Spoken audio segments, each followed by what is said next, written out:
Speech delay is main problem of autistic child. नमस्कार दोस्तों, मैं पूनम गुप्ता, एक स्पेशल मदर और एक स्पेशल टीचर आज आपके सामने हाजिर हूँ अपने एक नए वीडियो के साथ। दोस्तों, आज हम बात करेंगे स्पीच डिले पर। जितने भी बच्चे ऐसे हैं जिनकी स्पीच डिले है या जो बच्चे बोल नहीं पाते हैं, उनके पेरेंट्स सोचते हैं कि किसी भी तरह हमारा बच्चा एक बार बोलने लगे तो सारी परेशानी सही हो जाए, सारी समस्या का हल हो जाए, क्योंकि बच्चा अपनी सारी बातों को हमसे कहेगा और हम उसकी बातों को समझेंगे और उसकी परेशानियों को हम हल करेंगे। अगर हमारा बच्चा बोल नहीं पा रहा है और हम ये सोच रहे हैं कि हमारा बच्चा तुरंत बोलने लगे, तो दोस्तों ये बिल्कुल उसी तरह होगा कि जैसे हम किसी रेस के लिए खड़े हैं और हम ये सोचे कि हम सीधे उस जगह पे पहुंच जाए जिस जगह पे रेस खत्म होती है। तो दोस्तों ये पॉसिबल नहीं है। रेस खत्म करने के लिए पहले हमें रेस में भागना पड़ेगा और उसके बाद उसको हमें जीतना पड़ेगा। बिल्कुल उसी तरह ये भी एक ऐसी जगह है जहाँ पर बच्चा अगर शुरुआती दौर पर बोल नहीं पा रहा है तो उसके लिए हमें शुरू से कुछ ना कुछ काम करना होगा। दोस्तों, बोलने के लिए मेन तौर पर 3 चीज़ें होती हैं, एक स्पीच, लैंग्वेज और कम्युनिकेशन। स्पीच यानी कि बच्चे का बोलना, बच्चा कितना बोल पा रहा है, और लैंग्वेज का मतलब भाषा, यानी कि भाषा जो वो सुन रहा है उसको वो किस तरीके से बोल पा रहा है, और कम्युनिकेशन 2 जनों के बीच में होने वाली बातचीत। अगर आपका बच्चे के अंदर ऑटिज्म के फीचर्स हैं और बच्चे को बोलने में परेशानी है, तो हमें सबसे पहले ये देखना होता है कि बच्चे की जो भी स्पीच है, क्या वो बबलिंग कर रहा है, क्या वो पापा पापा, बाबा बाबा, मामा मामा इस तरह के शब्द बोल पा रहा है। क्योंकि अगर बच्चा इस तरह के शब्द भी नहीं बोल पा रहा है तो सबसे पहले हमें उसके ऊपर भी काम करना होता है। क्योंकि जो ये ऑटिस्टिक बच्चे होते हैं, जो ऑटिज्म के चाइल्ड होते हैं, इनमें सबसे ज़्यादा प्रॉब्लम ये होता है कि ये बोलते तो हैं लेकिन इनका बोलना जो होता है वो मीनिंगफुल नहीं होता है। वो एक ही शब्द को या वाक्य को बार बार दोहराते हैं जिसका उनको मतलब भी नहीं पता होता है। यदि वो सुन लेते हैं या फिर वो उसको, जैसे कोई गाना है या कोई सेंटेंस है, कोई राइम्स है जिसको उन्होंने याद कर लिया है, वो उसको बार बार दोहराते रहते हैं जिसका कोई मतलब नहीं होता है, कोई मीनिंग नहीं होता है। तो इसलिए सबसे पहले हमें इस चीज़ पे काम करना होता है कि शुरुआती दौर पे ही ये देखना है कि बच्चा आपका कितने शब्द बोल पा रहा है, क्या वो बबलिंग कर पा रहा है, क्या उसके जो बोलने के तरीके हैं वो बिल्कुल सही है कि नहीं है। यदि आपका बच्चा किसी भी सेंटेंस या शब्द को बार बार दोहरा रहा है, इसका मतलब यह है कि आपके बच्चे की स्पीच तो है मगर वो उसको मीनिंगफुल बोल रहा है कि नहीं बोल रहा है। तो इसके लिए हमें सबसे पहले ये देखना है कि आपका बच्चा बबलिंग कर रहा है। अगर वो बबलिंग कर रहा है तो उसके बाद हमें ये चेक करना है, क्या आपका बच्चा जो शब्द आप बोल रहे हैं उन शब्दों को दोहरा पाता है। जैसे मम्मी, पापा, बाबा, या सेब है, केला है, आम है, कार है, बस है, स्कूटर है। इन सब चीज़ों को, जो छोटे छोटे शब्द होते हैं, इनको आपकी बातों को बोलने के बाद, आपके दोहराने के बाद वो उसको तुरंत दोहराता है कि नहीं दोहराता है।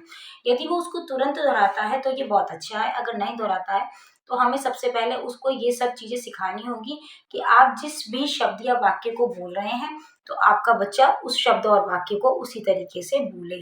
और उसके बाद ज़रूरी है कि हम ये देखें कि हम जिस भी चीज़ को पॉइंट करके बता रहे हैं वो उसको सही तरीके से बता पा रहा है कि नहीं बता पा रहा है। जैसे कि हमने बोला सेब, तो उसको ये पता होना चाहिए कि सेब हम किस चीज़ को कह रहे हैं। हमने बोला मम्मी, हमने बोला पापा, तो वो उसको पॉइंट करके बताए कि ये मम्मी है, ये पापा है, ये सेब है, ये बस है, ये कार है, ये पानी है, ये खाने का चीज़ है। जो भी चीज़ उसको पसंद है उन सब चीज़ों से सबसे पहले हमें शुरुआत करनी चाहिए, जिससे वो उन चीज़ों को जल्दी सीख पाते हैं, क्योंकि बच्चे का उसमें इंटरेस्ट ज़्यादा आता है और वो अच्छी तरीके से उन सब बातों को करने में समर्थ होते हैं।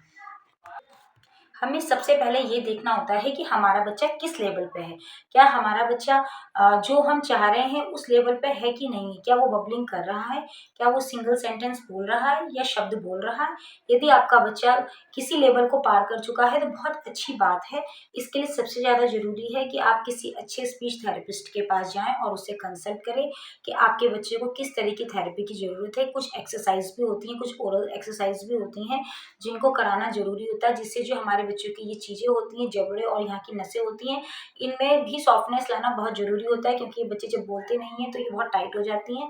और इन सब चीज़ों पे काम करना बहुत ज़्यादा ज़रूरी होता है, जो हमें स्पीच थेरेपिस्ट ही बता सकते हैं। और अगर मैं पर्सनल एक्सपीरियंस की बात कहूँ तो दोस्तों, जो लक्ष्य है उसकी भी स्पीच बहुत डिले है। वो भी बहुत जल्दी नहीं बोला था। जब बोला तो वो सिंगल वर्ड्स ही बोलने लगा था, लेकिन दोस्तों, बच्चे के बोलने से पहले उसका समझना बहुत ज़्यादा ज़रूरी होता है। यदि बच्चा किसी बात को नहीं समझ रहा है, किसी वर्ड को, किसी काम को वो समझ ही नहीं रहा है, तो उसका बोलना बिल्कुल व्यर्थ है। जब तक वो उस चीज़ को समझेगा नहीं, तो उसका बोलना आपको भी समझ में नहीं आएगा, क्योंकि वो तो एक तरीके से रिपीटेशन होगा, वो बार-बार किसी न किसी चीज़ को रिपीट करता रहेगा। तो सबसे पहले हमें इस चीज़ पे काम करना है कि हम अपने बच्चे को ये सिखाएँ कि वो समझे कि वो हम क्या कह रहे हैं। लक्ष्य के संग हमने ये सब बहुत काम करा। लक्ष्य सिंगल वर्ड्स बहुत सारे बोलता है और अपनी बातों को हमें समझा देता है। लेकिन वो हमारी लगभग 90% बातें ऐसी हैं जो सारी बातें समझता है, जिसमें हमें कोई परेशानी नहीं होती है।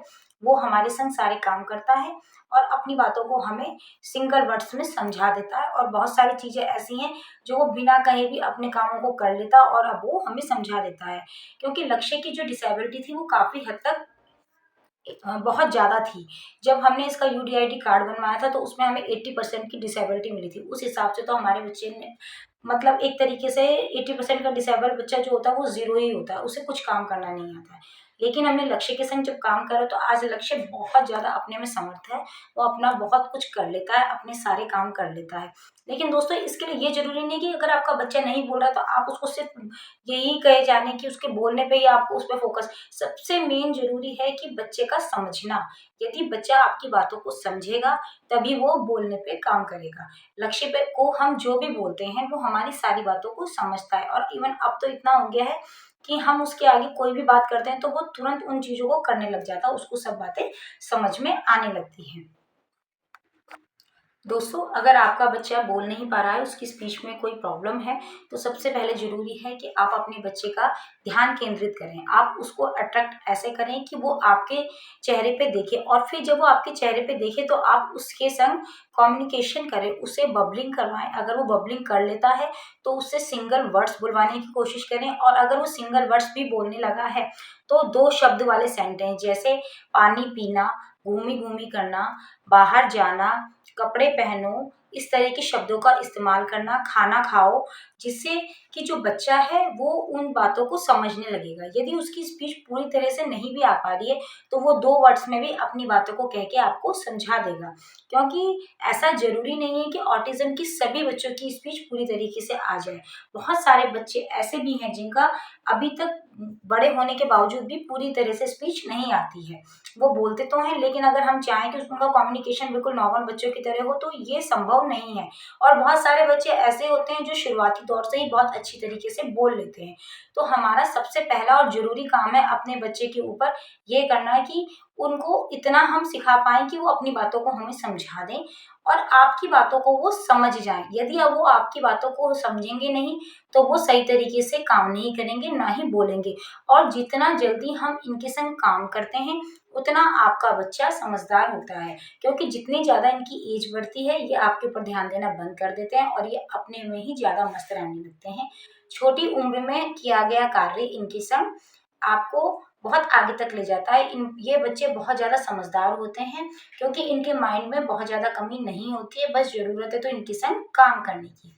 तो दोस्तों, अगर आपको मेरे ऐसे वीडियो पसंद आते हैं, तो आप मेरे वीडियो को लाइक कीजिए, शेयर कीजिए और साथ ही साथ सब्सक्राइब भी कीजिए, और साथ में कमेंट भी कीजिए। आप बताइए कि आप मेरे वीडियो को कहाँ पर से देख रहे हैं, और यदि आपको लगता है कि मैं आपके लिए कहीं से हेल्पफुल हूँ, तो आप मुझे कॉल भी कर सकते हैं। नमस्कार।